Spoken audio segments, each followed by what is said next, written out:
Bonjour, je m'appelle Damien Geoffroy, je suis directeur de l'ESAT Le Rouet pour l'association médico-sociale de Provence à Marseille. L'ESAT Le Rouet est un établissement et service d'accompagnement par le travail.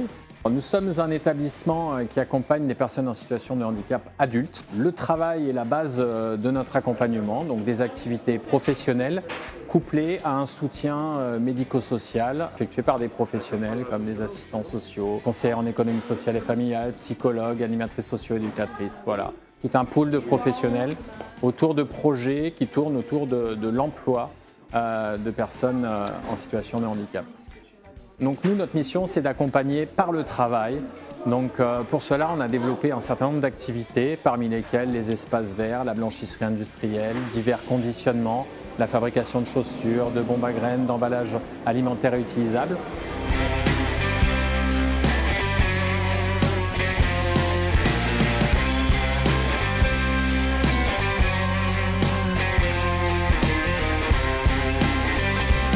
On se projette aussi en dehors de nos murs, comme chez Airbus Hélicoptère, où on gère des magasins logistiques pour ce client-là.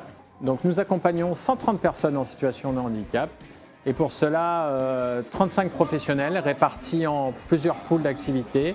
Des activités plutôt autour du travail avec une profession phare qui est le moniteur d'atelier, donc véritable chef d'équipe, chef de son petit atelier qui organise le travail. Le principe d'action est ce qui est au cœur de notre projet d'établissement, qui pourrait être un projet pédagogique. C'est vraiment le projet personnalisé de chaque personne qui s'articule sur plusieurs volets, un volant professionnel, un volant santé, un volant social. Voilà. Et on est très dans l'autodétermination, chaque personne est actrice et le moteur principal de son projet. Nous sommes des moyens pour eux de se réaliser professionnellement.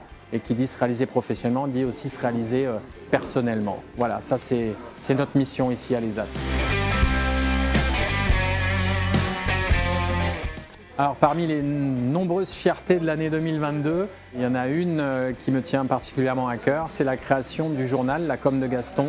Un journal créé par les personnes accompagnées à l'ESAT, pour les personnes accompagnées à l'ESAT, avec une équipe ultra dynamique qui anime tout ça, encadré mais de manière très légère par une équipe de professionnels de l'ESAT, mais il montre une grande autonomie et chaque numéro sorti vient placer la barre un petit peu plus haut à chaque fois. Donc oui, ça c'est une grande fierté de voir cela se réaliser. Regardez ici, 1, 2, 3, ouais.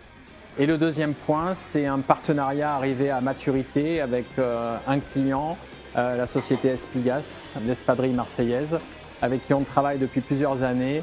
On a choisi l'ESAT du Rouet parce qu'auparavant, notre chaussure était fabriquée en Asie et on cherchait à relocaliser. On a eu cette patience, on a eu cette intelligence de pouvoir améliorer le process les uns les autres. Donc nous, en étant présents pratiquement en permanence, et puis l'ESAT en essayant de nous apporter une adaptation du poste de travail, des tables, des chariots, pour qu'on puisse vraiment créer une co-entreprise avec Espigas, donc l'espadrille de Marseille.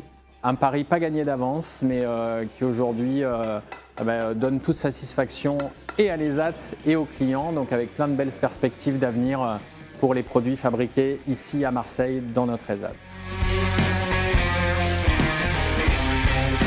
Alors les projets ils sont nombreux, des projets qui s'articulent autour de la montée en compétences, de la formation des travailleurs que nous accompagnons, toujours très tournés vers l'employabilité.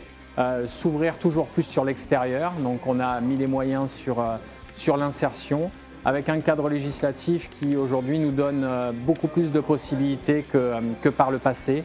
Sécurisation des parcours, la possibilité de revenir en ESAT après avoir fait une expérience en milieu ordinaire, la possibilité de partager son temps entre l'ESAT et le milieu ordinaire. Voilà, ça c'est des sujets très importants. En termes d'activité, on a eu la chance de devenir acquéreur de l'ESAT à l'été 2022. On a acheté l'ESAT et la parcelle existante, plus une parcelle de 2500 m² à l'arrière de l'ESAT sur lequel nous allons développer un projet agroécologique urbain.